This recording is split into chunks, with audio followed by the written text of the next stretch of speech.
হযরতে খাদিজাতুল কুবরা রাদিয়াল্লাহু তাআলা আনহা 40 বছরের বয়সের সময় মুহাম্মদ সাল্লাল্লাহু আলাইহি সাল্লামকে বিয়ে করেছিলেন।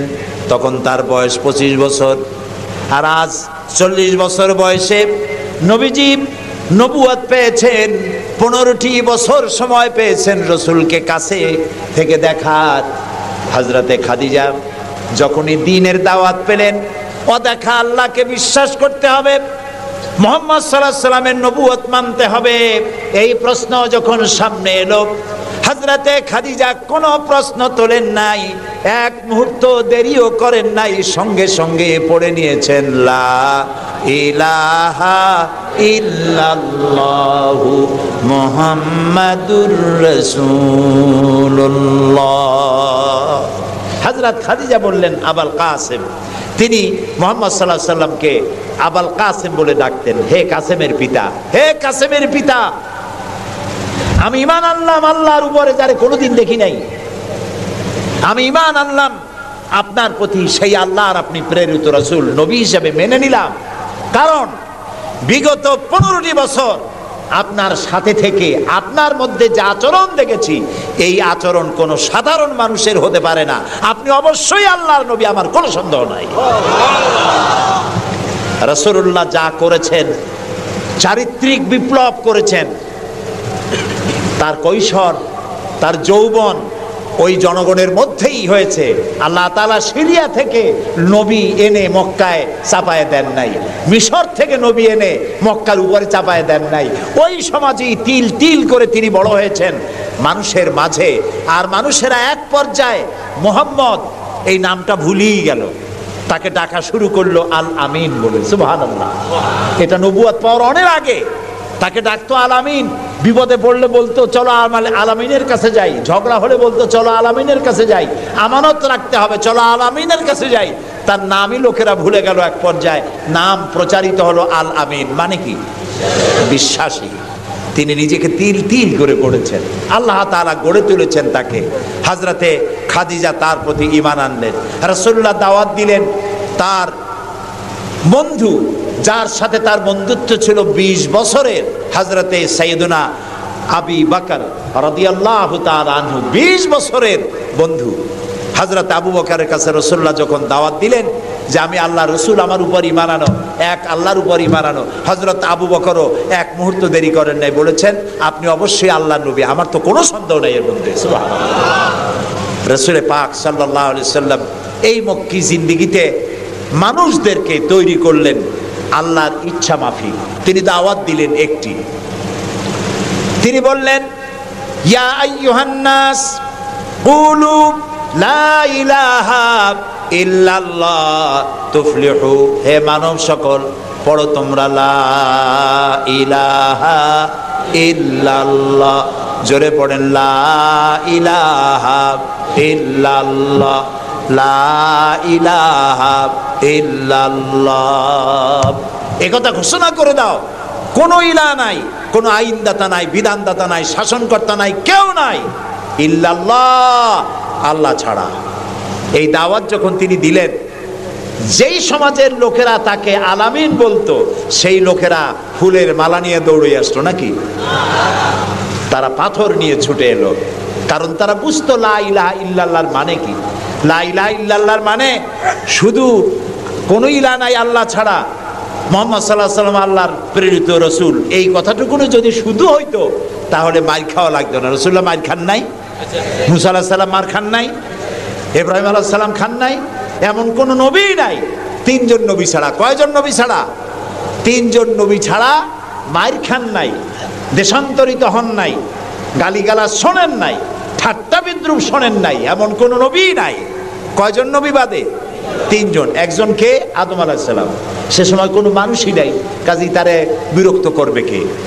আর ছিলেন নূহ আলাইহিস সালাম। প্রথমে বাধা পাইলেন, পরে যখন বন্যা হয়ে গেল, সব যখন মরে গেল, তখন আর তারে বাধা দেওয়ার মতো কেউ ছিল না।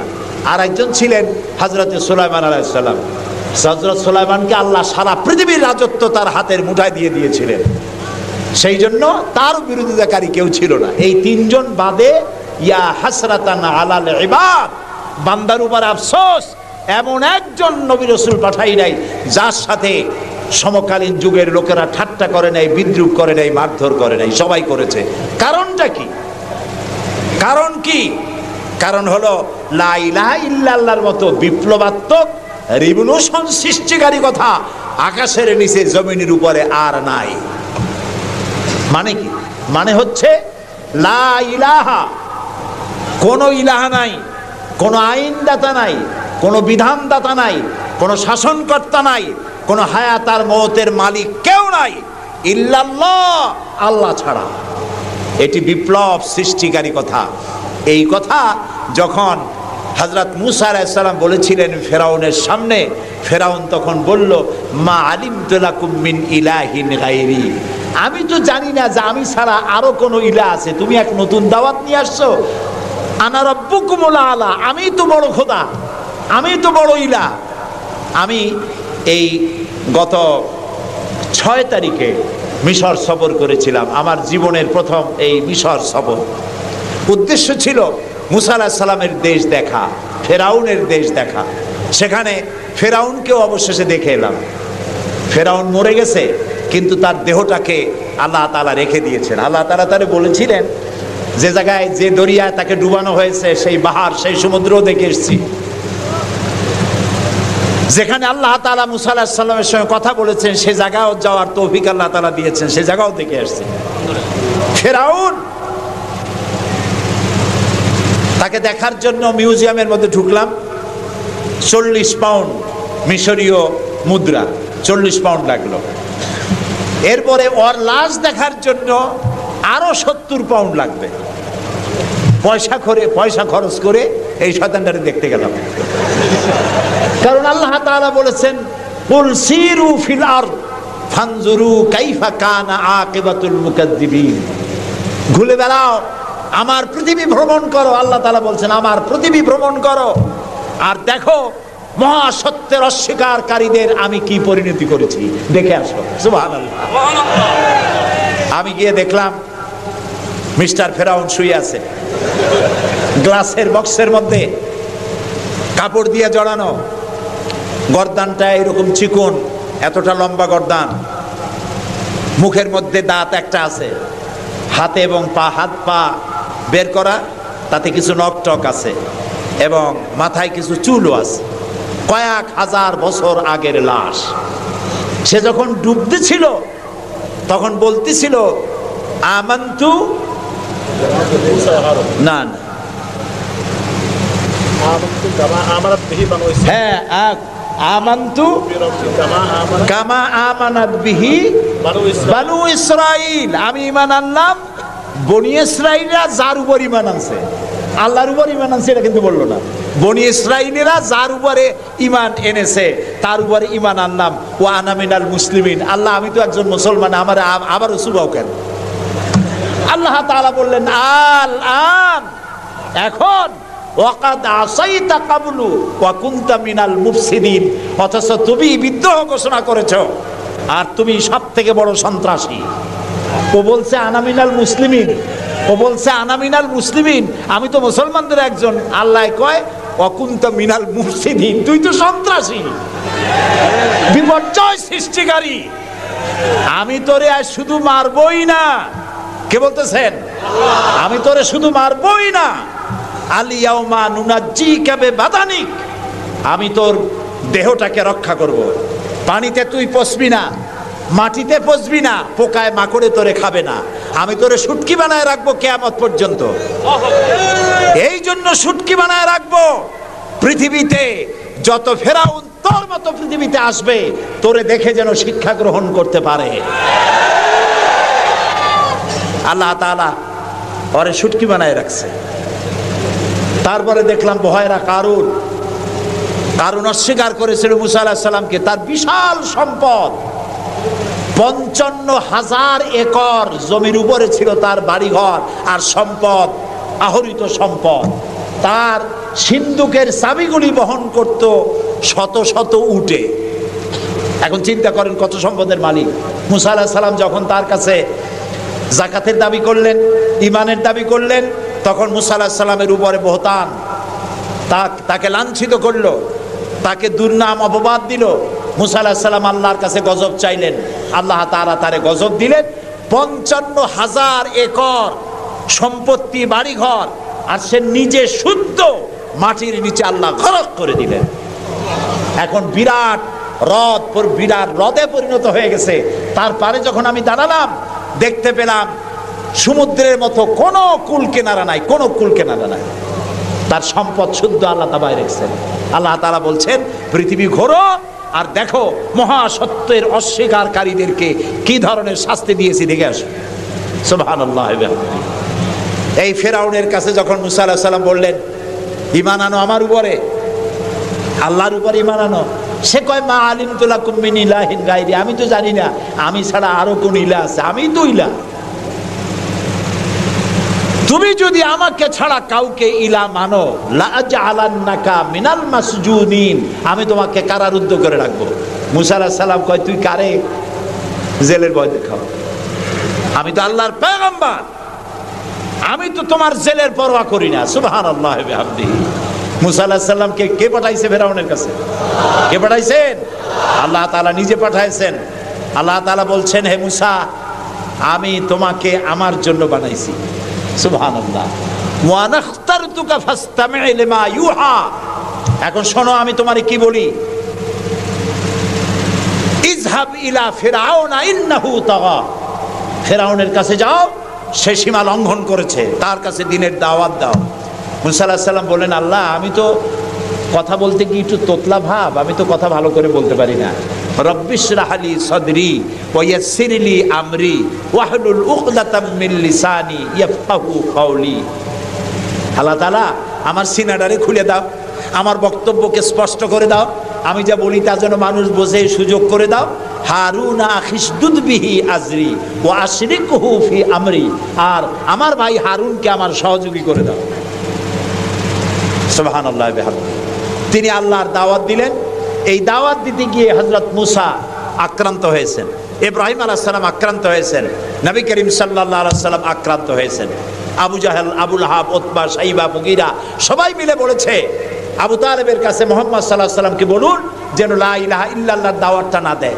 এই দাওয়াতটা যদি না দেয়, যত বড় সুন্দরী মেয়ে উনি পছন্দ করবেন তার সাথে বিয়ে দিয়ে দেব। টাকা চাই, সোনা চাই, সব দেব। নেতৃত্ব চাই, তাও দেব। আল্লাহর নবীর কাছে এই প্রস্তাব যখন এলো, নবীজি বললেন, আমার চাচা, আপনি ওদেরকে শোনায় দেন। ওদের পক্ষে যেটা দেওয়া সম্ভব সেটা তো দেওয়া দূরের কথা, যেটা দেওয়া সম্ভব নয় তাও যদি ওরা আমাকে দিতে পারে, আকাশের সূর্যটা এনে যদি আমার ডান হাতে উঠায় দেয়, আর আকাশের পূর্ণিমার চাঁদটা যদি আমার বাম হাতে উঠায় দেয়, এর বিনিময়ে আমি মুহাম্মদুর রাসূলুল্লাহ সাল্লাল্লাহু আলাইহি ওয়াসাল্লাম এক মুহূর্তের জন্য তাওহীদের দাওয়াতকে বন্ধ করে দেব না। নবী করিম সাল্লাল্লাহু আলাইহি ওয়াসাল্লাম মক্কি জিন্দেগিতে মানুষের কাছে কালেমার দাওয়াত পৌঁছালেন। আর মূল লক্ষ্য হচ্ছে পৃথিবী কার? বলেন, পৃথিবী কার? আইন চলবে কার? আল্লাহর। সেই আইন প্রতিষ্ঠা করার জন্য একা একা করা যাবে না, একটা জনগোষ্ঠী তৈরি করা দরকার, একটা দক্ষ জনশক্তি তৈরি করা দরকার, যারা দেশ পরিচালনায় যোগ্য। এরকম লোক রাসূলুল্লাহ মক্কির জীবনে 13 বছরে দক্ষ একটা জনগোষ্ঠী তৈরি করে ফেললেন। সুবহানাল্লাহ কয়। দেখছেন দক্ষ কারে কয়?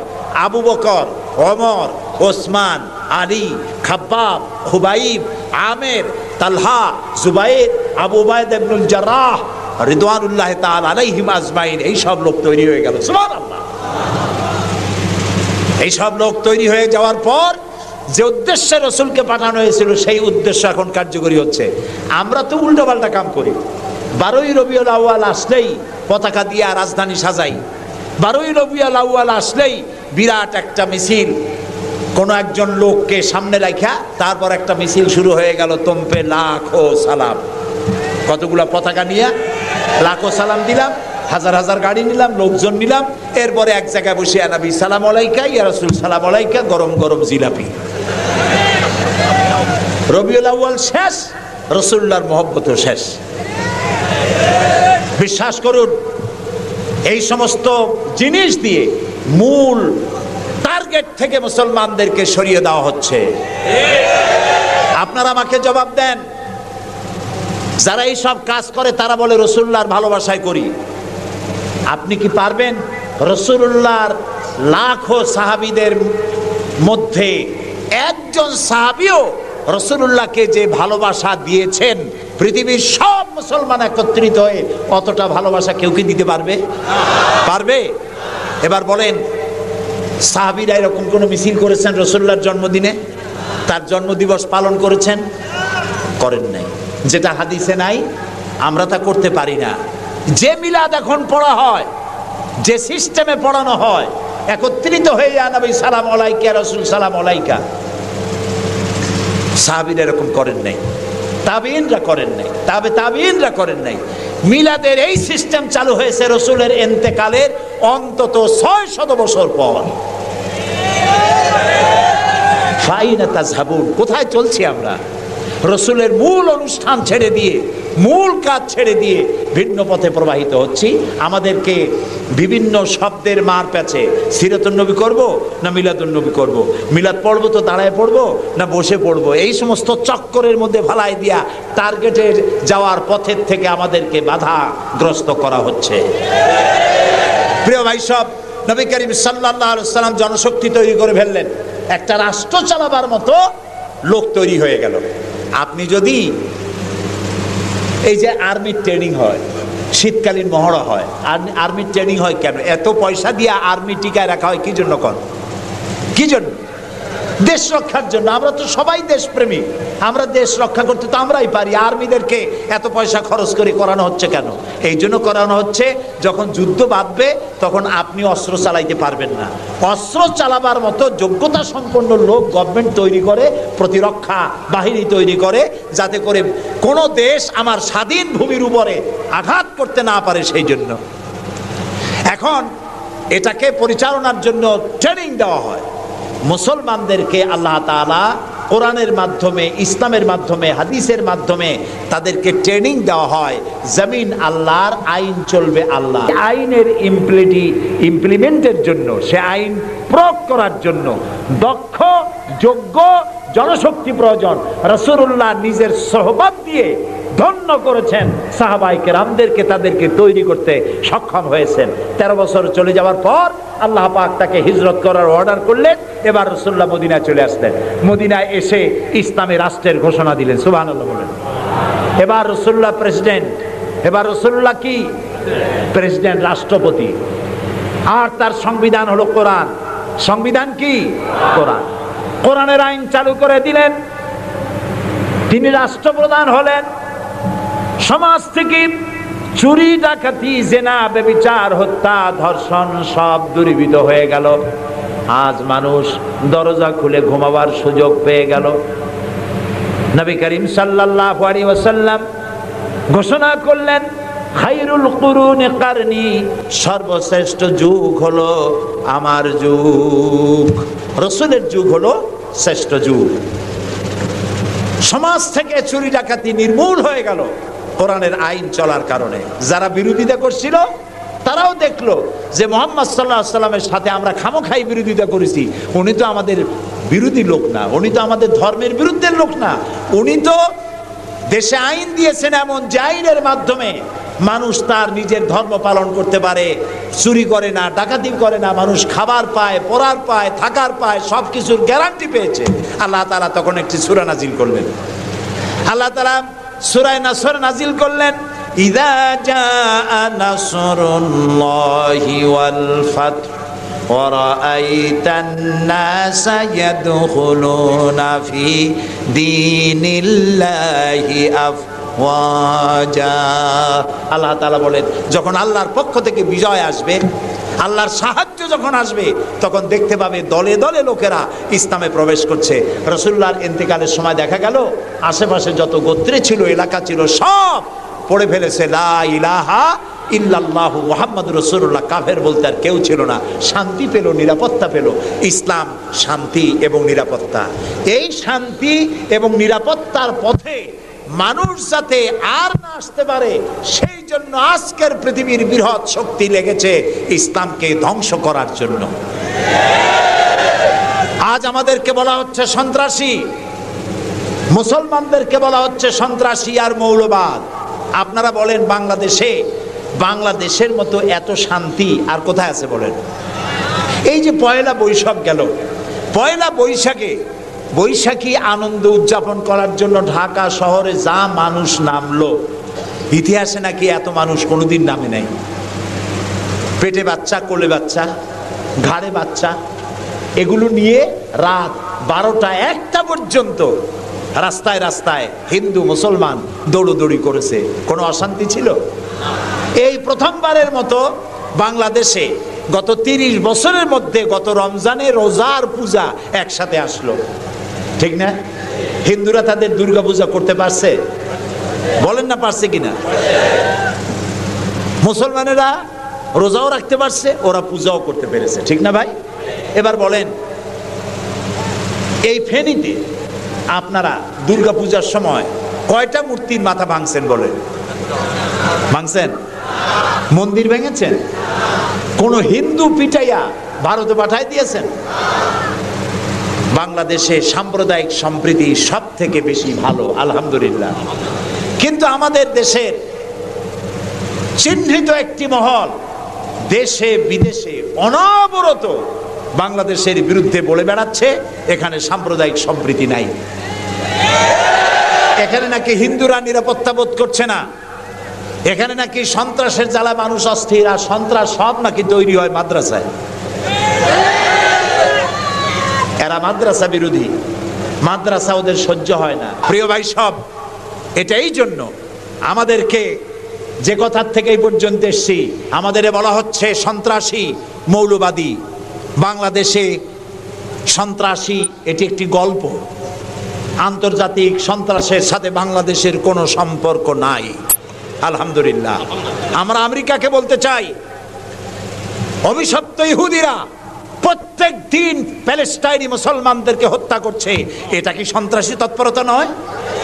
ইহুদিরা প্রতিদিন তাদের বুলডোজার দিয়ে ফিলিস্তিনের মুসলমানদের বাড়ি ঘর বুলডোজার দিয়ে মাটির সাথে গুড়িয়ে দিচ্ছে, এটা কি সন্ত্রাসী তৎপরতা নয়? সেই অভিশপ্ত ইহুদি জাতির প্রধানমন্ত্রী শ্যারন, তারে বুশ বলছেন তিনি নাকি শান্তির পায়রা। তা আমি বলেছি, শ্যারন যদি হয় শান্তির পায়রা, তাহলে পৃথিবীতে অশান্তির শকুনের নাম কি?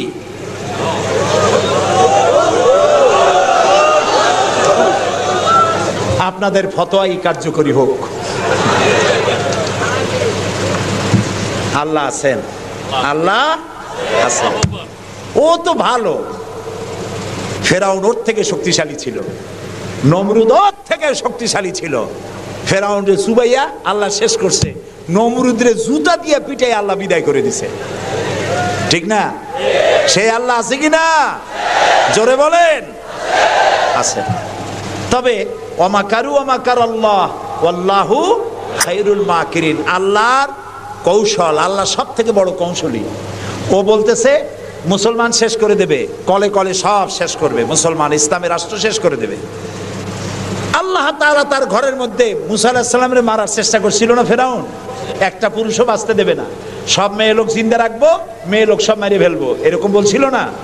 সেই জায়গায় আল্লাহ মুসারে বানাইছেন কিনা? লালিত পালিত করছেন কোথায়? ফেরাউনের ঘরের মধ্যে। যে বুশ দুনিয়া থেকে ইসলাম আর মুসলিমদেরকে মিটাতে চান, সেই বুশের ঘরের মধ্যে আল্লাহ তাআলা ইসলাম ঢুকাই দিছে।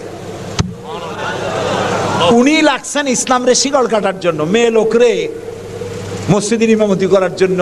কারা কি করতেছে আমরা বুঝি, আমরাও ভাত খাই।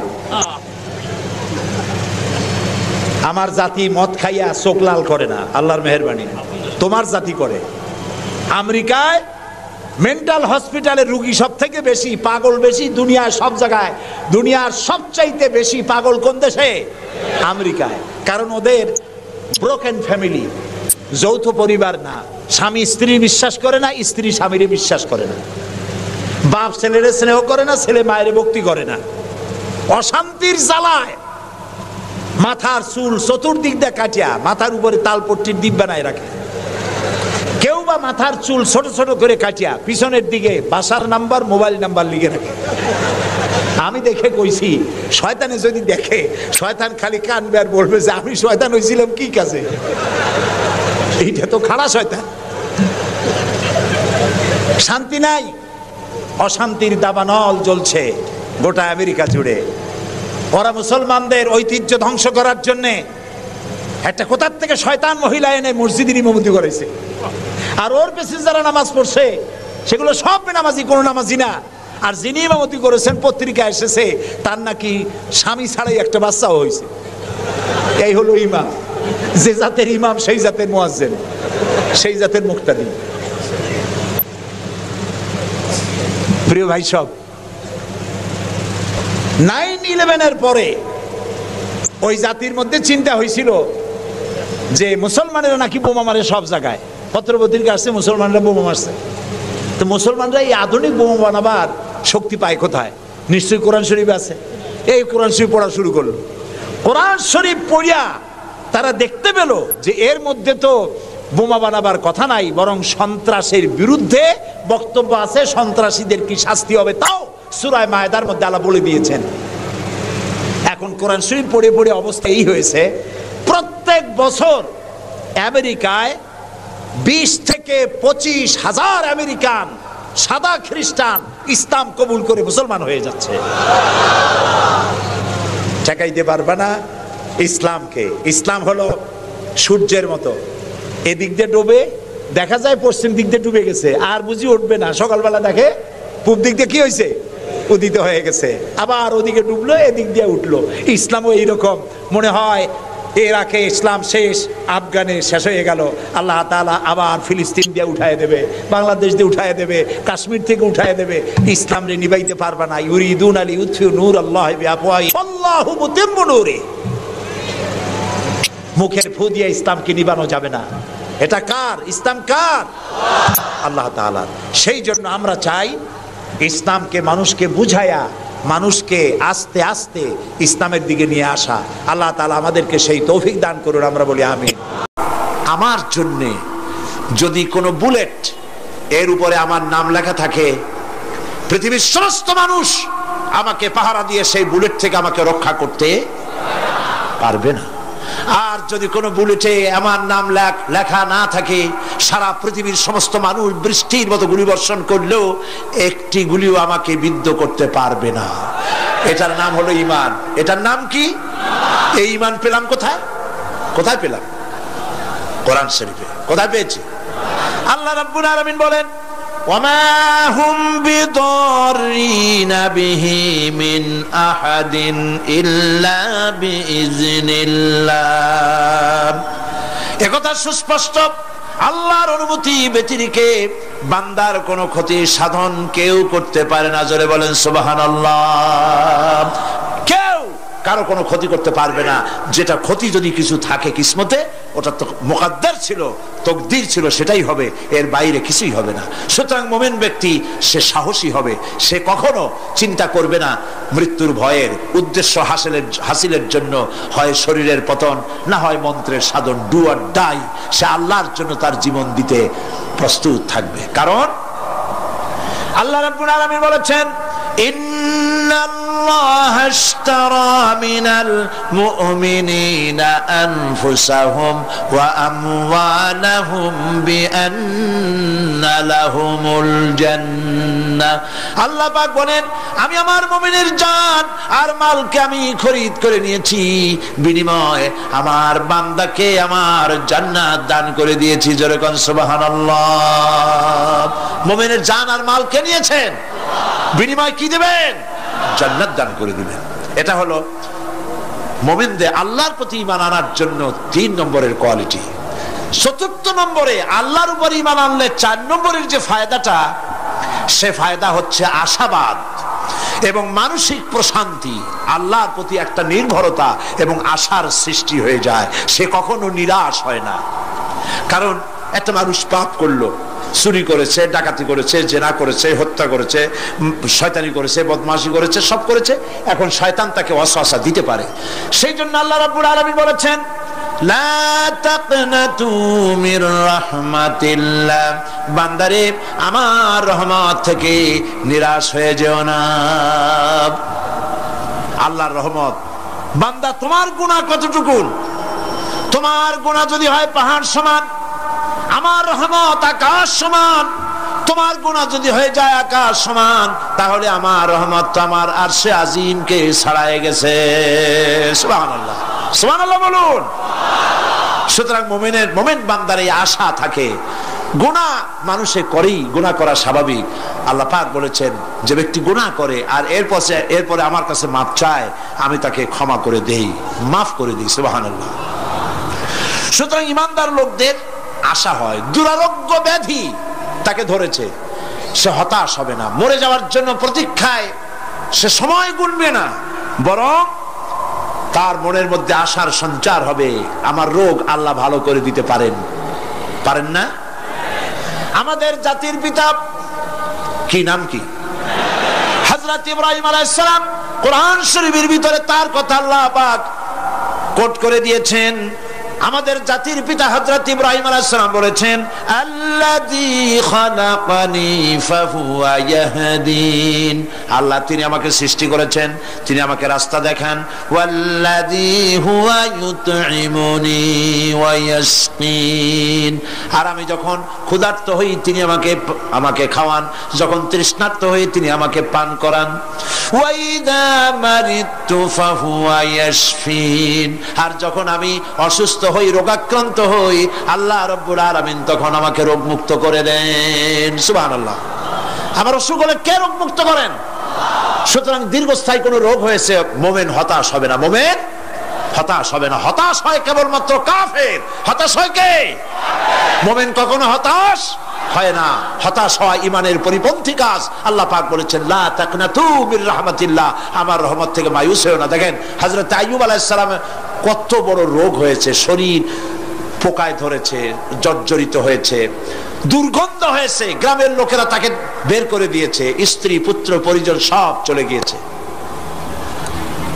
এমনকি জিহ্বায় যখন পোকা ধরল, হযরত আইয়ুব আলাইহিস সালাম আল্লাহ রাব্বুল আলামিনের দরবারে ফরিয়াদ করলেন, আন্নি মাসানিয়াদ-দুররু ওয়া আনতা আরহামুর রাহিমিন। আয় আল্লাহ, আমি অসুস্থ হয়ে পড়েছি, আমি রোগাক্রান্ত হয়েছি, আর তোমার নাম রহমান রহিম, তুমি আমাকে রোগ মুক্ত করো। হযরত আইয়ুব আলাইহিস সালাম আল্লাহর দরবারে ফরিয়াদ করলেন, রব্বুল আলামিন সারা শরীরে পোকায় জর্জরিত হয়ে গেছে, এখন আমার জিহ্বায় পোকা ধরেছে, মাবুদ গো আমি তোমার কাছে ফরিয়াদ করি, আমার জিহ্বায় পোকা দিও না, কারণ জিহ্বাটাও যদি নষ্ট হয়ে যায় তাহলে তোমার মতো আল্লাহর জিকির আমি কি দিয়া করব। হযরত আইয়ুব আলাইহিস সালাম আল্লাহ পাকের কাছে যখন এ ধরনের ফরিয়াদ জানালেন, রব্বুল আলামিন তাকে তার রোগ মুক্ত করে দিলেন, তার স্ত্রী পুত্র সব আল্লাহ রব্বুল আলামিন ফিরাইয়া দিলেন। সুবহানাল্লাহ। সুতরাং মুমিন ব্যক্তি, কোরআন শরীফে সব আছে, কোরআনের মতো শ্রেষ্ঠ ওয়াজের কিতাব পৃথিবীতে আর, শুধু বোঝার দরকার। বিপদে, যত বড় বিপদ আসুক, কোন বিপদে মুমিন ধৈর্য হারাবে না। হযরত ইয়াকুব আলাইহিস সালামের ছেলে ইউসুফ আলাইহিস সালামকে যখন তিনি হারায় ফেললেন, তিনি অধৈর্য হয়ে গেছিলেন নাকি? অধৈর্য হন নাই। কারণ আমি আমার বক্তৃতার সূচনায় বলেছি, আমরা কল্যাণ বুঝি না, অকল্যাণও বুঝি না। কোন বিপদ আসতে পরে আমরা হয়রান হয়ে যাই, কিন্তু বিপদের মধ্যে কল্যাণ আছে আমরা তা বুঝতে পারি না। কথা বুঝে আসছে? হযরত ইউসুফ আলাইহিস সালামকে কুয়ার ভিতরে ফেলে দেওয়া হলো। 11 ভাই মনে করেছে কুয়ার ভিতরে ফেলে দিয়া ইউসুফ আলাইহিস সালামকে মেরে ফেললাম, কিন্তু তারা বোঝে নাই আসল কামটা কি হয়েছে। এটা তো কুয়া নয়, এটা একটা টানেল, এটা একটা সুড়ঙ্গ। একদিকে কেনান হলো তার এক মুখ, ওই সুড়ঙ্গের এক মুখ হলো কেনানের। কেনান ইউসুফ আলাইহিস সালামকে ফেলে দেওয়া হলো কুয়ার ভিতরে মারার জন্যে, কিন্তু আল্লাহ পাকের ইচ্ছা ইউসুফ আলাইহিস সালাম মরবে না। এই টানেলের অপর প্রান্ত, মিশরের সিংহাসনের টানেলের এপার দিয়া ইউসুফ আলাইহিস সালামকে ঢুকালেন, অপর প্রান্তে মিশরের সিংহাসনে ইউসুফকে আল্লাহ বসাইয়া দিলেন। হযরত ইয়াকুব ছেলের জন্য অধৈর্য হলেন না। যখন তিনি খবর পেলেন ছেলে বাঘে খেয়ে ফেলেছে, তিনি তখন বলেছেন, ফাসাবরুন জামিলুন আসাল্লাহু আইয়াত আইয়াতিয়ানি বিহিম জামিআ ইন্নাহু হুয়াল আলিমুল হাকীম। ফাসাবরুন জামিল, আমি উত্তম ভাবে ধৈর্য ধারণ করলাম এবং আমি বিশ্বাস করি আল্লাহ রাব্বুল আলামিন আমার হারানো সবকিছু আমাকে ফিরিয়ে দিবেন। বহু বছর পর যখন হযরত ইউসুফ আলাইহিস সালাম প্রেসিডেন্ট হয়েছেন মিশরের, 11 ভাই গেল সেখানে সাহায্য আনার জন্য। সেই ঘটনা তো শোনাবো না, এমনি বলে যাচ্ছি। এরপরে তিনি তাদেরকে পরিচয় দিলেন, ওরা ভয় পেয়ে গেল। তিনি বললেন ভয়ের কোনো কারণ নাই, লা তাসরিবা আলাইকুমুল ইয়াউম, আজকে আমি কোনো প্রতিশোধ তোমাদের নেব না। সুবহানাল্লাহ। এর নাম পয়গম্বর, এর নাম কি? আল্লাহর নবী।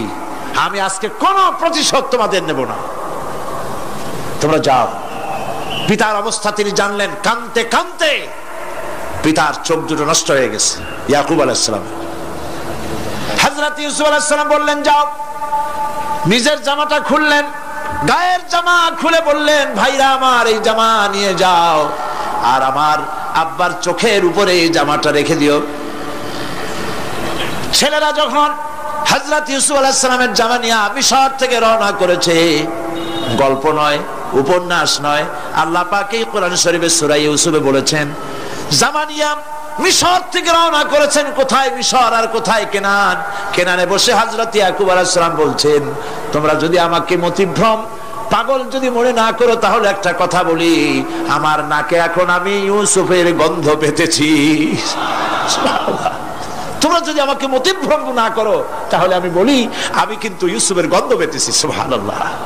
হযরত ইউসুফ আলাইহিস সালামের জামা এনে ভাইরা যখন হযরত ইউসুফের চোখের উপরে রেখে দিলেন, হযরত ইয়াকুবের দুটো চোখ সাথে সাথে আল্লাহ ভালো করে দিলেন।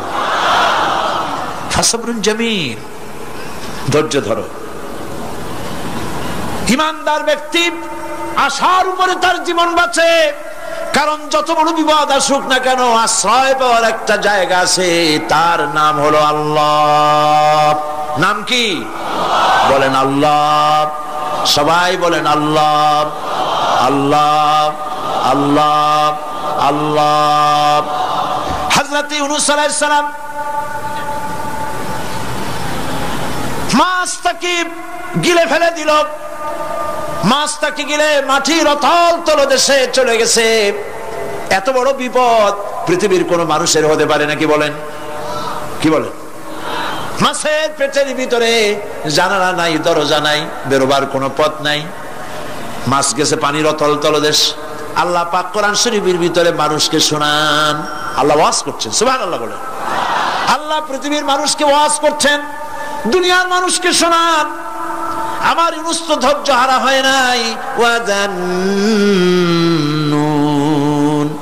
ইয যাহাবা মুগাদিবান ফাযান্না আন লান নাকদিরা আলাইহি فنادى في الظلمات أن لا إله إلا أنت سبحانك إني كنت من الظالمين فنادى في الظلمات জমায়ে কাসির ত্রিবিধ অন্ধকারের ভেতর থেকে হযরত ইউনূস আলাইহিস সালাম চিৎকার মারলেন। মাছের পেটের অন্ধকার, পানির অন্ধকার, রাতের অন্ধকার, ত্রিবিধ অন্ধকারের ভেতর দিয়ে মাছের পেটের মধ্য দিয়ে ইউনূস আলাইহিস সালাম চিৎকার মারলেন। অধৈর্য হন নাই, হার্ট ফেল করেন নাই। তিনি বলছেন, পড়েন আমার সাথে, লা ইলাহা ইল্লা আনতা সুবহানাকা ইন্নী কুনতু মিনাজ জালিমিন। তুমি ছাড়া কোনো ইলাহ নাই, কোনো উপাস্য নাই, মাবুদ নাই। তোমার পবিত্রতা ঘোষণা করছি, আমি জালিমদের অন্তর্ভুক্ত হয়ে গেছি। ইউনূস আলাইহিস সালাম যখন কাঁদতেছিলেন, আল্লাহ রাব্বুল আলামিন সেই কান্না শুনেছিলেন কিনা? বলেন, শুনছিলেন কিনা? শুনতে পেয়েছিলেন কিনা? পানির ভিতরে কেউ শোনে নাই, মাছের পেটের ভিতরে ইউনূস আলাইহিস সালাম কিভাবে চিৎকার করছেন, মাছের পেটের ভিতরের আওয়াজ পানির ভিতরে কেউ শোনে নাই, জমিনের কেউ শোনে নাই, অন্তরিক্ষে কেউ শোনে নাই। সাত আকাশের ভিতরে কেউ শোনে নাই, কিন্তু আরশে আজিমের মালিক আল্লাহ রব্বুল আলামিন শুনতে পেয়েছেন। সঙ্গে সঙ্গে রব্বুল আলামিন জবাব দিলেন, ফাস্তাজাবনা লাহু ওয়া নাজ্জাইনাহু মিনাল গাম্মি ওয়া কাযালিকা নুনজিল মুমিনিন। পড়েন, ফাস্তাজাবনা লাহু ওয়া নাজ্জাইনাহু মিনাল গাম্মি ওয়া কাযালিকা নুনজিল মুমিনিন। আমি ইউনূসের ডাকের জবাব দিলাম। কে বলতেছেন? বড় করে বলেন, কে বলছেন? আল্লাহ। সুবহানাল্লাহ। আপনারা কি ভয় পাইছেন? ভয় পেয়েছে মুসলমান? আল্লাহ রাব্বুল আলামিন বলেন, আমি আমার ইউনূসের ডাকের জবাব দিলাম। শুধু জবাব দেই নাই, আমি ইউনূসকে তার মাছের পেটের ভিতর থেকে বাঁচায় দিলাম। মাছের পেটের মধ্যে বেদনা শুরু হয়ে গেল। এমন বেদনা হয়েছে মাছ এখন বমি না করে পারে না। কথা বুঝতে পেরেছে? মাছ এখন বমি না করে পারে না। পানির উপরে মাছ ভেসে উঠল। আল্লাহ কোরআন শরীফের ভিতরে বলছেন, মাছ সাতরায়া কিনারায় চলে গেল, ইউনূস আলাইহিস সালামকে বমি করে ফেলে দিল। ইউনূস আলাইহিস সালাম বেঁচে গেলেন। আল্লাহ পাক বলেন, শুধু ইউনূসকে বাঁচাইলাম না, বরং আমি সকলের জন্য আশার বাণী শোনাই, শোনো মুমিনেরা, ওয়া কাযালিকা নুনজিল মুমিনিন। মুমিন বান্দা যারা, যত বড় বিপদ আসুক আমারে ডাকো, আমি বিপদ দিয়ে বাঁচাই দেব। সুবহানাল্লাহ। বিপদ থেকে আমি বাঁচাই দেব। আল্লাহ পাক বলেছেন, ফাইন্না মাআল উসরি ইউসরান, ইন্না মাআল উসরি ইউসরা। জেনে রাখো, দুঃখ এবং কষ্টের পরে রয়েছে সুযোগ সুবিধা, আর অসচ্ছলতার সাথে রয়েছে উদার সচ্ছলতা। যত বড় বিপদ আসছে, এই বিপদের পরে আল্লাহ পাক তার গোলামদের উপরে রহমত নাজিল করবেন ইনশাআল্লাহ। সুতরাং ঈমানদার লোকেরা, তাদেরকে আল্লাহ পাক বলছেন, কোনো ভয় নাই, কোনো চিন্তা নাই, যত বড় বিপদে পড়ো আমারে ডাকো, আমি ডাকের সাড়া দিয়ে দেব। সবাই আল্লাহরে ডাকেন। সুবহানাল্লাহ ওয়ালহামদুলিল্লাহ লা ইলাহা ইল্লাল্লাহ। জোরে পড়েন, সুবহানাল্লাহ ওয়ালহামদুলিল্লাহ লা ইলাহা ইল্লাল্লাহ, সুবহানাল্লাহ ওয়ালহামদুলিল্লাহ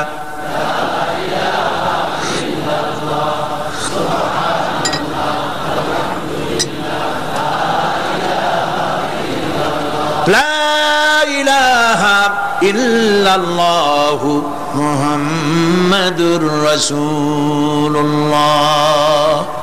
আল্লাহর উপরে ঈমান আনলে যত ফায়দা হয়, এত ফায়দা দুনিয়ায় কোথাও নাই। সুবহানাল্লাহ। আল্লাহর উপর ঈমান আনার ৫ম নম্বরের ফায়দা কয়টা বলছি? 5টা বলছি। আপনাদের অসুবিধা হচ্ছে নাকি?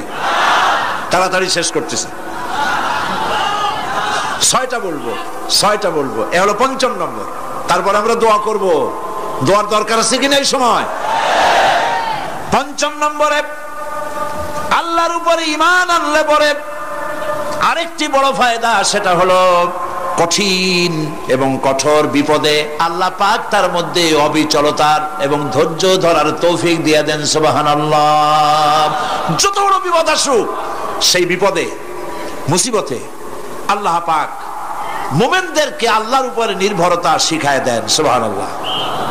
কারণ মুমিনদের জানা আছে যে ঈমানদারদের বিপদ নতুন কিছু নয়, একেবারে আদম আলাইহিস সালাম থেকে শুরু হয়ে আসছে।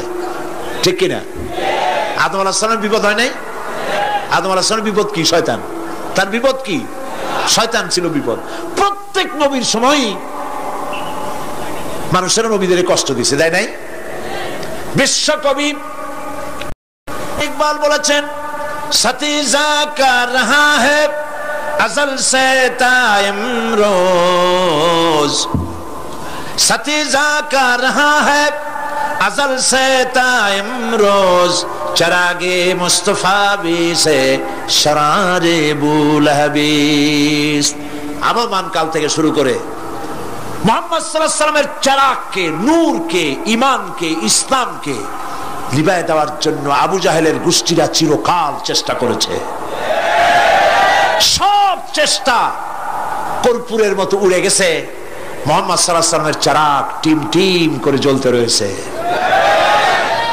আল্লাহ পাক বলছেন, ইউরিদুনা লিইউতফিউ নূরাল্লাহি বিআফওয়াহিহিম ওয়াল্লাহু মুতিম্মু নূরিহি ওয়ালাউ কারিহাল কাফিরুন। ওরা চায় মুখের ফু দিয়া, কারা? কাফেরেরা, ইসলাম সহ্য করতে পারে না যারা, ওরা চায় মুখের ফু দিয়া আমার আলোটাকে নির্বাপিত করে দেবে।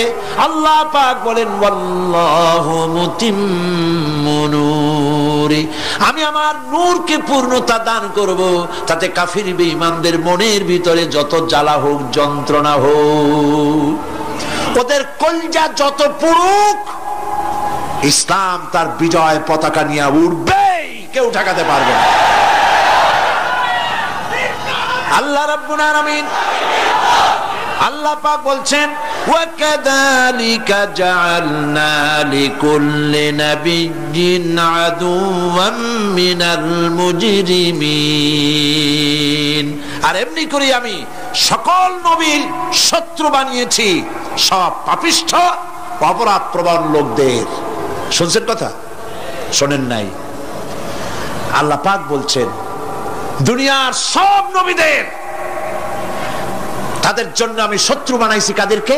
যারা সব থেকে বেশি পাপিষ্ঠ অপরাধ প্রবণ, এরা হচ্ছে নবীর দুশমন। এরা সব নবীদের সাথে দুশমনি করেছে, আজও দেশের আলেমদের সাথে দুশমনি করে সবচাইতে বড় পাপিষ্ঠরা। এটা কোরআন, এটা কি কোরআন? জোরে বলেন, এটা কি? আল্লাহ রাব্বুল আলামিন বলছেন, ওয়া কাযালিকা জাআলনা লিকুল্লি নাবিয়্যিন আদুওয়াম মিনাল মুজরিমিন, সব পাপীরা, পাপিষ্ঠরা আমার দ্বীনের দাওয়াত যারা দেয় তাদেরকে জীবনের দুশমন মনে করে। কেন? শোনেন, আমি কার ওয়াজ শোনাচ্ছি? কার ওয়াজ শোনাচ্ছি? আমার আল্লাহর ওয়াজ। অপরাধটা কি? নবীদের বিরুদ্ধে, নবীর ওয়ারিস ওয়ারাসাতুল আম্বিয়া কারা, তো তাদের বিরুদ্ধে তাদের অপরাধটা কি? তাদের অপরাধ সম্পর্কে আল্লাহ নিজে বলেন, ওয়ামা নাকামু মিনহুম ইল্লা আইয়ুমিনু বিল্লাহিল আজিজিল হামিদ। এদের বিরুদ্ধে অ্যাকশন নেওয়ার আর কোনো অপরাধ ওদের নাই। ওদের একমাত্র অপরাধ, ওরা আল্লাহর জমিনে আল্লাহর আইন প্রতিষ্ঠা করতে চায়। এটাই হচ্ছে অপরাধ। এই অপরাধে নবীদের শাস্তি হয়েছে, নবীরা মার খেয়েছেন, সাহাবায়ে কেরাম মার খেয়েছেন। আমরা তো সাহাবায়ে কেরামের জুতার ধুলার সমান নই, সুতরাং এগুলি আমাদের পাওনা। এই রক্তের বিনিময়, জীবনের বিনিময় আল্লাহ পাক তার দ্বীনকে প্রতিষ্ঠা করবেন ইনশাআল্লাহ। হযরতে খাব্বাব, বুখারী শুনুন, বুখারীর হাদিস। আমি কোনো কথা বানিয়ে বলি না, আমি লেখাপড়া করি, পড়াশোনা করি, চোখে দেখি, তারপরে কথা বলার চেষ্টা করি। বাজে গপ্প কিস্সা কাহিনী বলার অভ্যাস আমার কোনো কালে ছিল না, নাই। রাসূল করিম সাল্লাল্লাহু আলাইহি ওয়াসাল্লামের মতো মানুষ, ওনার মতো মানুষ, আহারে, তার চাইতে শ্রেষ্ঠ মানুষ কি পৃথিবীতে আছে? তিনি মার খাইছেন না খান নাই? আহা, কিভাবে তাকে মারলো! গলায় চাদর দিয়ে পেঁচাইয়া আছাড় মেরে ফেলে দিয়ে তারপরে তাকে প্রহার করা হয়েছে। আবু জাহেল মেরেছে, বেহুশ হয়ে গেছেন হুজুর। হযরত হামজা তখনও কাফের ছিলেন। শিকার থেকে ফিরে এসে মুহাম্মদ সাল্লাল্লাহু আলাইহি ওয়াসাল্লামের অবস্থা দেখে পায়ের রক্ত মাথায় উঠে গেছে। আপন ভাইয়ের ছেলে, আর এমন ছেলে। চলে গেলেন আবু জাহেলের বাড়ি, বললেন, আবু জাহেল, তুই নাকি মুহাম্মদ সাল্লাল্লাহু আলাইহি ওয়াসাল্লাম মারছিস? কেন মারলি? তিনি তো ভালো কথাই বলেন, সব সময় বলেন সত্য কথা বলো, মানুষের উপকার করো, এতিমকে আশ্রয় দাও। এত সুন্দর সুন্দর ভালো ভালো কথা বলেন, তার মতো ভালো মানুষ তো দুনিয়ায় দেখি নেই। মারলি কেন? তুই কি মনে করছিস যে আব্দুল্লাহ মারা গেছে বলে এতিম হয়ে গেছে মুহাম্মদ সাল্লাল্লাহু আলাইহি ওয়াসাল্লাম। তোর মনে রাখা উচিত আব্দুল্লাহ মারা গেছে, হামজা মরে নাই। হযরত হামজা ধনুক বাইর করলেন, এক বাড়ি মারলেন মাথার উপরে, মাথা ফাটা রক্ত বেরিয়ে গেল। হামজা হন হন করে হেঁটে এলেন রাসূলের কাছে। হুজুরের অসুস্থ দেহ মোবারক কোলে উঠায় নিয়ে বললেন, বাবা, তার মস্তক মোবারক কোলে উঠায় নিয়ে বললেন, আমি আবু জাহেলের মাথা ফাটিয়ে রক্ত বের করে দিয়ে এসেছি, তুমি একটু খুশি হও। হুজুর বললেন, চাচা, কার মাথা ফাটাইছেন, কার রক্ত বের করেছেন, এই কথা বলে তো আমাকে আপনি খুশি করতে পারবেন না। তিনি বললেন, বাবা, তুমি কি হলে খুশি হও? তিনি বললেন, আমি খুশি হই চাচা, তোমার মুখে যদি একটা বার আমি ঈমানের কলেমা শুনতে পাই। হযরতে হামজা বললেন, মুহাম্মদ সাল্লাল্লাহু আলাইহি ওয়াসাল্লাম, আমার বুঝতে মোটেও কষ্ট হয়নি, তুমি কোনো সাধারণ মানুষ নও। সাধারণ মানুষের প্রতিশোধে তুমি বিশ্বাসী হতে, খুশি হতে, প্রতিশোধে বিশ্বাসী হওনি, তুমি অবশ্যই আল্লাহর নবী। আমি আল্লাহকে সাক্ষী রেখে, আমি তোমাকে সাক্ষী রেখে ঈমানের কালেমা ঘোষণা করছি, লা ইলাহা ইল্লাল্লাহু মুহাম্মাদুর রাসূলুল্লাহ। ভাইরা আমার, আল্লাহর দ্বীন প্রতিষ্ঠার জন্য আমার নবীদেরকে কষ্ট করতে হয়েছে, সাহাবায়ে কেরামদেরকে কষ্ট করতে হয়েছে, আল্লাহর ওলিদেরকে। ইমাম আবু হানিফা রাহমাতুল্লাহ আলাইহিকে 8 বছর জেলের মধ্যে রাখা হয়েছিল। ইমাম আহমদ বিন হাম্বলকে চাবুক মেরে মেরে গায়ের গোশত আর চামড়া তুলে ফেলে দেওয়া হয়েছিল। তারপরেও তারা বাতিলের সামনে মাথা নত করে নাই। এর নাম হচ্ছে ইসলাম। এর নাম কি? বুখারীর হাদিস, হযরত খাব্বাব বিন আরিত রাদিয়াল্লাহু তাআলা আনহু। বুখারীতে হাদিসটা ভাবে এসেছে, ওয়ান খাব্বাব বিন আরিত রাদিয়াল্লাহু তাআলা আনহু আন্নাহু قال قال شكونا الى رسول الله صلى الله عليه وسلم وهو متوسد بردة له في ظل الكعبة। তিনি বললেন, আমরা রাসূলের কাছে গেলাম, যাই দেখি রাসূল করিম সাল্লাল্লাহু আলাইহি ওয়াসাল্লাম কাবা শরীফের ছায়ায় আরাম ফরমাচ্ছেন। আমরা কাছে গিয়ে বললাম, আলা তাস্তানসিরু লানা আলা তাদউ লানা ইয়া রাসূলুল্লাহ, হে রাসূল, আপনি কি আমাদের জন্য দোয়া করবেন না? আমরা তো মার খেতে খেতে শেষ হয়ে গেলাম।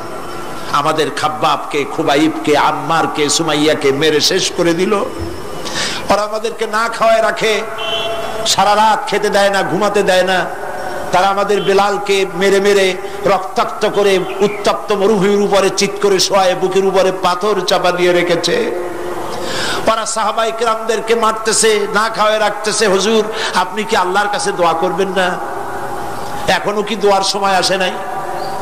হাদিস শরীফে এসেছে, হুজুর সাল্লাল্লাহু আলাইহি ওয়াসাল্লাম উঠে বসলেন, বললেন, ও খাব্বাব, তোমাদের আগে এই পৃথিবীতে যারা দ্বীনের দাওয়াত নিয়ে এসেছিলেন, সমকালীন রাষ্ট্র শক্তি তাদেরকে ধরত, ফায়ুহাজুর রাজুলু ফায়ুহফারু লাহু ফিল আরদ, তাদেরকে ধরে তাদের জন্য কবর খনন করা হতো জীবিত মানুষের জন্য। ফায়ুজআলু ফিহা, এরপরে সেই গর্তের ভিতরে তার কোমর পর্যন্ত গেড়ে দেওয়া হতো। সুম্মা ইউতা বিল মানশার, এরপরে করাত আনা হতো। ফায়ুদাউ আলা রাসিহি, এরপরে সেই করাত তার মাথার উপরে রাখা হতো। ফায়ুজআলু নিসফাইন, করাত দিয়া ঘষে ঘষে চিরে চিরে জীবিত মানুষকে দ্বিখণ্ডিত করে ফেলে দেওয়া হতো। মা ইয়াসুদ্দুহু যালিকা আন দীনিহি, এত কষ্ট দেওয়ার পরেও আল্লাহর গোলামদেরকে এক চুল জায়গা দিন থেকে সরায় দেওয়া যায় নাই। ওয়াল্লাহি ওয়াল্লাহি, ও খাব্বাব, আমি আল্লাহর নামে কসম করি, লাইউতাম্মান্নাল্লাহু হাযাল আমরা হাত্তা ইয়াসিরু রাকিবু মিন সানআ ইলা হাদরামাউত। আমি আমার আল্লাহর নামে কসম করি। কে কসম করছেন? সুবহানাল্লাহ বলবেন না? রাসূলুল্লাহ কসম করছেন, আমি কসম করি আল্লাহর, সেদিন বেশি দূরে নয়, যেদিন ইয়েমেনের রাজধানী সানা থেকে শুরু করে হাজরামাউত পর্যন্ত হাজার হাজার মাইল সওদাগরেরা তাদের পণ্য নিয়ে, মহিলারা তাদের সৌন্দর্যের পসরা নিয়ে একাকিনী অথবা দলবদ্ধভাবে যাতায়াত করবে মরুভূমির উপর দিয়ে। লা ইয়াখাফু ইল্লাল্লাহ, আল্লাহ ছাড়া তাদের অন্তঃকরণে কোনো ভয় থাকবে না। ওয়ালাকিন্নাকুম তাস্তাজিলুন, তোমরা বড্ড তাড়াহুড়ো করছো, অপেক্ষা করো, সেরকম সময় আসবে। রাসূল করিম সাল্লাল্লাহু আলাইহি সাল্লাম সেরকমের সময় দিতে পেরেছিলেন নাকি পারেন নাই? পেরেছিলেন কিনা? সেজন্য রক্ত দিতে হয়েছে, সেজন্য মার খেতে হয়েছে, সেজন্য জেলে যেতে হয়েছে। রাসূল করিম সাল্লাল্লাহু আলাইহি সাল্লামকে, জেল তো নতুন কিছু নয়। ইউসুফ আলাইহিস সালাম জেলে থাকেন নাই? জেলে থাকেন নাই? ঠিক আছে, রাসূল করিম সাল্লাল্লাহু আলাইহি সাল্লাম জেলে ছিলেন না? সেই জেল এরকমের দেওয়ালে ঘেরা জেল নয়, পাহাড়ে ঘেরা, চতুর্দিক থেকে পাহাড়ে ঘেরা শিয়াবে আবি তালেব 3 বছর। কতদিন? টানা 3 বছর। রাসূল, তার সাহাবী, তাদের স্ত্রীরা, বাচ্চা বাচ্চা ছেলেপেলেরা 3 বছরের মধ্যে সরকার ঘোষণা করেছে এদের সঙ্গে কথা বলবে না, বাজার ঘাটে যেতে পারবে না, কেনা বেচা করতে পারবে না, সামাজিক বয়কট, সামাজিক ভাবে বয়কট করে রেখেছে। সাথে যা ছিল খাবারগুলি শেষ হয়ে গেছে, তারপরে উট ছিল, ভেড়া ছিল, খাইয়ে শেষ হয়ে গেছে। এরপরে যখন কিছু নাই, উটের চামড়া ভিজায়া ভিজায়া, শুকনা চামড়া ভিজায় খেয়েছে। যুবকেরা ক্ষুধার যন্ত্রণায় বাবলা গাছের পাতাগুলি চাবায় খাইতে গিয়া কাটা ফুটে জিহ্বা থেকে রক্ত পড়েছে। বাচ্চা ছেলেপেলেগুলি মায়ের বুকে দুধ পায় নাই, না পায়া বাচ্চারা চিৎকার করে উঠেছে। এই চিৎকার, ক্ষুধার জ্বালার এই চিৎকারের আওয়াজ শুনে কাফেরেরা চতুর্দিকে অট্ট হাসিতে ফেটে পড়েছে। সুতরাং জেল জুলুম মুসলমানদের জন্য, আলেমদের জন্য, পীর বুজুর্গদের জন্য নতুন কিছু নয়। এই জুলম, এই অত্যাচারের পরেই আল্লাহ পাকের দ্বীন কায়েম হয়েছিল মদিনায়। রাসূলুল্লাহ বলেছিলেন, খায়রুল কুরুনি কারনি, সর্বশ্রেষ্ঠ যুগ আমার যুগ। বন্ধুগণ, আল্লাহর উপর ঈমান আনলে মানুষের ভিতরে এ ধরনের অবিচলতা আসে, বিপদে ধৈর্য ধরার হিম্মত পয়দা হয়ে যায়। সুবহানাল্লাহ বলো। মুসা আলাইহিস সালাম কে? মুসা আলাইহিস সালাম কোরআন ওয়াজ করতেছে। সুবহানাল্লাহ বলে। গল্প করতেছি না কোরআন শোনাচ্ছি? গল্প করতেছি না হাদিস শোনাচ্ছি? আল্লাহ রাব্বুল আলামিন বলেন, ফিরআউন মুসা আলাইহিস সালামকে চতুর্দিক থেকে, 3 দিক থেকে ঘেরাও করেছে। একদিকে দরিয়া, 3 দিকে ফিরআউনের সৈন্যরা। কোরআন শরীফে ঘটনা এভাবে তুলতেছে, ফালাম্মা তারা আল জামআন ক্বালা আসহাবু মূসা ইন্না লামুদরাকুন। মুসা আলাইহিস সালামের সাথীরা বলছেন, হে মুসা, আমরা তো পাকড়াও হয়ে গেছি, পালাবার কোনো পথ নাই, মরছি। মুসা আলাইহিস সালাম ভয় পাইছিলেন নাকি? ঈমান কারে বলে? হযরতে মুসা আলাইহিস সালাম বললেন, কাল্লা ইন্না মা'য়া রাব্বী সায়াহদিন। নিশ্চয়ই নয়, অবশ্যই নয়, রব্বী সায়াহদিন, আমার প্রভু অবশ্যই, সিন দিয়ে বোঝানো হচ্ছে অবশ্যই আমার রব আমার জন্য রাস্তা করে দেবেন। এর নাম ঈমান। সুবহানাল্লাহ বলেন। এর নাম ঈমান। চতুর্দিক থেকে বিপদ ঘনীভূত, বেরোবার কোন রাস্তা নাই। ওর মধ্য দিয়ে ওমাইয়াত্তাকিল্লাহা ইয়াজআল লাহু মাখরাজা, কোন রাস্তা নাই, চতুর্দিকে অন্ধকার। এরপরে যদি বান্দা আমার উপরে ভয় করে, আমাকে ভালোবাসে, আমাকে ভয় করে, সবর ইখতিয়ার করে, অন্ধকারের ভেতর থেকে নিশ্ছিদ্র অন্ধকারের ভেতর দিয়ে আলোর রশ্মি বের করে মুমিনদের যাওয়ার জন্য রাস্তা করে দেব। মুসা আলাইহিস সালাম বললেন, ভয় পাইও না, আল্লাহ আমাদের পথ তৈরি করে দিবেন। আল্লাহ রাব্বুল আলামিন হযরত মুসা আলাইহিস সালামকে বললেন, হাতের লাঠি দিয়া দরিয়ার উপরে আঘাত করো। মুসা আলাইহিস সালাম আঘাত করলেন। রাস্তা দরকার ছিল একটার। মুসা আলাইহিস সালামের এক আঘাতে রব্বুল আলামিন দরিয়ার ভিতরে মুসা আলাইহিস সালাম এবং তার সাথী সঙ্গীদের পারাপারের জন্য 12টা রাস্তা পয়দা করে দিলেন। গল্প না কোরআন। রাস্তা তৈরি হয়ে গেল 12টা, সব পার হয়ে গেল। ফিরআউন তার দলবল নিয়ে আসছে। আল্লাহ রাব্বুল আলামিন বলেন, ওয়া আনজাইনা মূসা ওয়া মান মাআহু আজমাইন সুম্মা আগরাকনাল আখারিন। মূসা আলাইহিস সালামকে পার করলাম, পিছনে যারা আসতেছিল, কারা আসতেছিল? ফেরাউন আসছে তার দলবল নিয়ে, আসে রাস্তা দেখিয়া মনে করছে ওর বাজানের তৈরি করে রাস্তা, দলবল নিয়ে নামছে, দরিয়ার মাঝখানে এলো, আল্লাহ পাক অর্ডার করলেন কুল, ব্যাস রাস্তা বন্ধ হয়ে গেল। রাস্তা কি হয়ে গেল? শুরু হয়ে গেল চুবনি। পানির ভিতরে চুবনি খাচ্ছে, নিচে যায় উপরে ওঠে, পানি খাইতে খাইতে পেট পটকা মাছের মতো এরকম মোটা হয়ে গেছে, ডুবে ডুবে সব মরছে। এখন ফেরাউন একা, কেউ নাই, ফেরাউন একা। ফেরাউন পানির ভিতরে চুবনি খেতে খেতে তুমানের ভিতর থেকে নাক একটু জাগায় আর বলে আমানতু আন্নাহু লা ইলাহা ইল্লাল্লাযী আমানাত বিহি বানু ইসরাঈল। ও আল্লাহ, তুমি ছাড়া কোনো ইলাহ নাই, আমি ঈমান আনলাম ওই আল্লাহর উপরে। বনি ইসরাঈল ঈমান আনছে যার উপরে, কাজী বনি ইসরাঈলদের পার করে দিয়েছো, আমারও পার করো আল্লাহ, তুমি রক্ষা করো, আমি তো মুসলমান। ওয়া আনা মিনাল মুসলিমিন, আমি তো মুসলমান, কলেমা পড়লাম, তারপরও চুবাও কেন?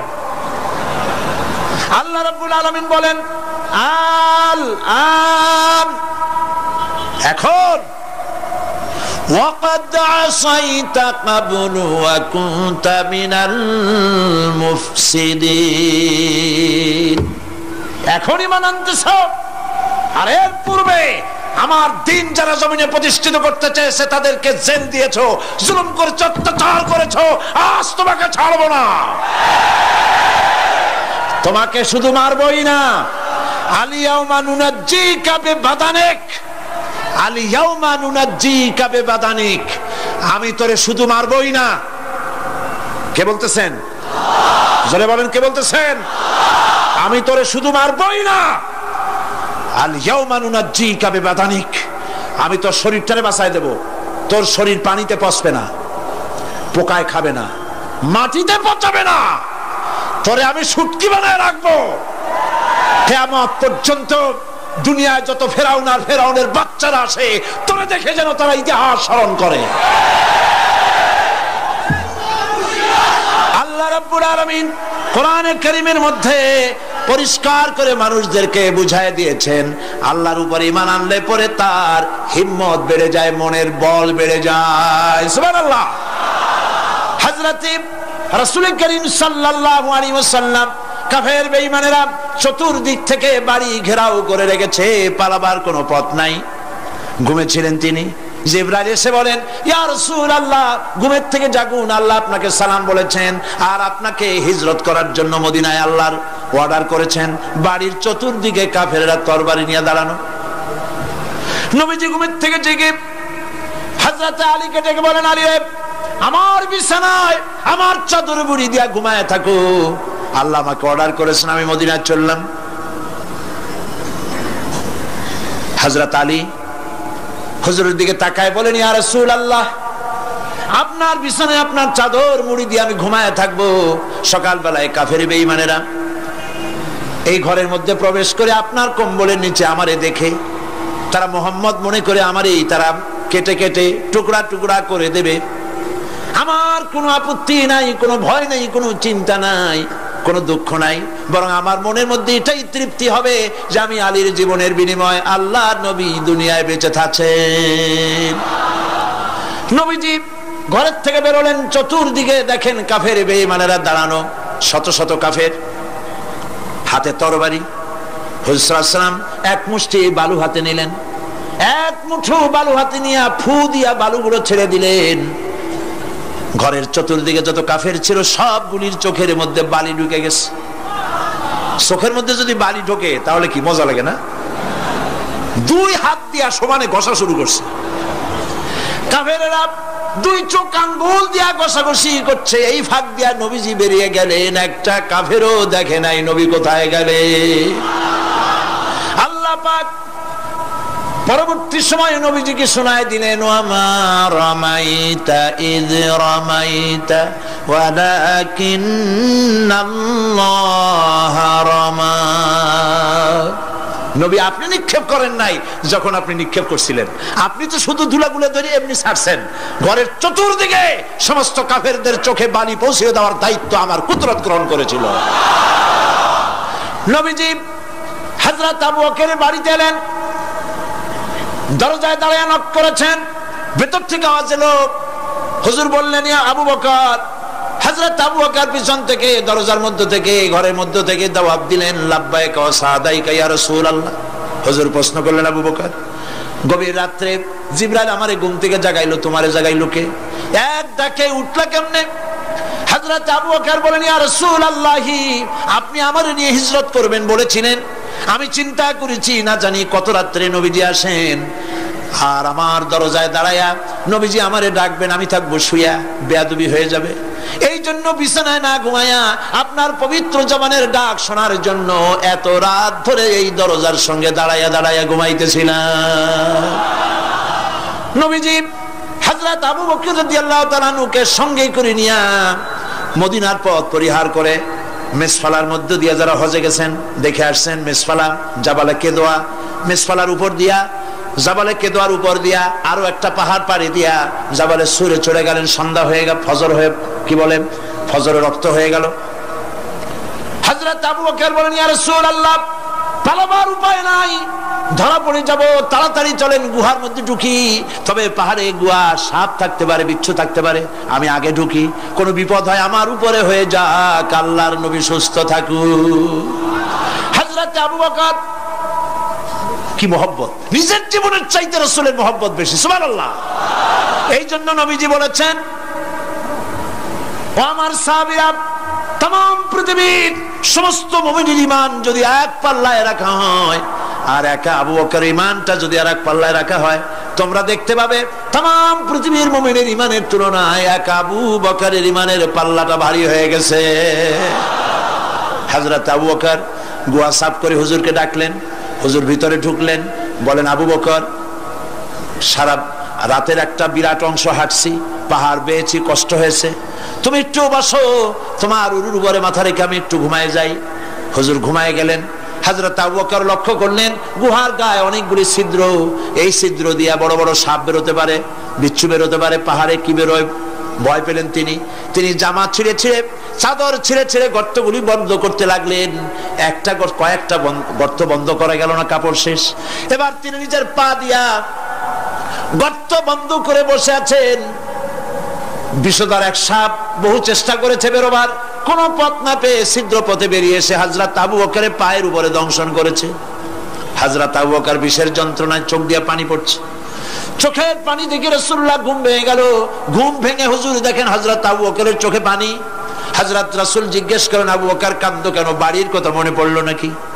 বউ বাচ্চার কথা মনে পড়লো নাকি? কাঁদো কেন? হযরত আবু বকর বলেন, ইয়া রাসূলুল্লাহ, যেই দিন কালেমা পড়ে ঈমান এনেছি সেদিন থেকে আমার জীবন, আমার স্ত্রী পুত্র পরিজনের চাইতে, আমার জীবনের চাইতে আপনাকে বেশি ভালোবাসি। হুজুর বলেন, কাঁদো কেন? হযরত আবু বকর সাপের দংশনের কথা বললেন, যন্ত্রণায় কাঁদতেছি। হুজুর মুখ থেকে একটুখানি থুতু মোবারক বার করে দংশিত জায়গায় লাগাই দিলেন, যন্ত্রণা বন্ধ হয়ে গেল। হযরত রাসূল বলেন, আবু বকর, যখনই দংশন করেছিল আমার উঠাও নাই কেন? তোমারটা তো কষ্ট করা লাগতো না। হযরত আবু বকর বলেন, ইয়া রাসূলুল্লাহ, সাপের বিষের দংশনের যন্ত্রণায় কষ্ট করেছি, আমার কলিজাটা যদি জ্বলে পুড়ে জর্জরিত হয়ে যেত, রাসূলুল্লাহ আরাম ফরমাচ্ছিলেন, আমি সেই আরামে বিঘ্ন ঘটাতে পারতাম না। ইত্তাবসারে কাফির বেঈমানেরা খুঁজতে খুঁজতে, বুখারী শরীফের হাদিসে এসেছে, ওই গুহার কাছে এসে গেছে। এখন কেউ বলে একজন বলে এরই মধ্যে আছে, আর একজন বলে নাই। একজন বলে যদি থাকতো তাহলে উপরে মাকড়াসার জাল কেমনে, কবুতরের ডিম পাড়িয়া সেখানে বসে আছে কেমনে? একজন বলে আছে, আর একজন বলে নাই। হযরত আবু বকর বলেন, হুজুর ভয় পেয়ে গেছি, আমরা তো ধরা পড়ে যাব। হযরত আবু বকর রীতিমতো ভয়তে কেঁদে ফেলে দিলেন। আল্লাহর নবী হযরত আবু বকরকে এই বিরাট বিপদের মধ্যে, এমন গুহা, বসলে পরে মাথা দেখা যায়, শুয়ে হাঁটু উঁচু করলে হাঁটু দেখা যায়, স্বল্প পরিসর, অগভীর, ছোট্ট গুহা, আমরা ধরা পড়ে গেছি, উপায় নাই। আল্লাহর নবী হযরত আবু বকরকে কি বলি সান্ত্বনা দিয়েছিলেন, কোরআন শরীফে আল্লাহ পাক তা উঠায় দিয়েছেন। ইযহুমা ফিল গার ইয ইয়াকুলু লিসাহিবিহি লা তাহজান ইন্নাল্লাহা মা'ানা। ও আমার সাথী, ভয় পেও না, আমরা মাইনরিটি নই, আমরাই মেজরিটি, কারণ আল্লাহ রাব্বুল আলামিন আমাদের সাথে আছেন। ربنا تقبل منا إنك أنت السميع العليم وتب علينا إنك أنت التواب الرحيم سبحان ربك رب العزة عما يصفون وسلام على المرسلين والحمد لله رب العالمين واجعل آخر كلمة عند الموت لا إله إلا الله محمد رسول الله. السلام عليكم ورحمة الله.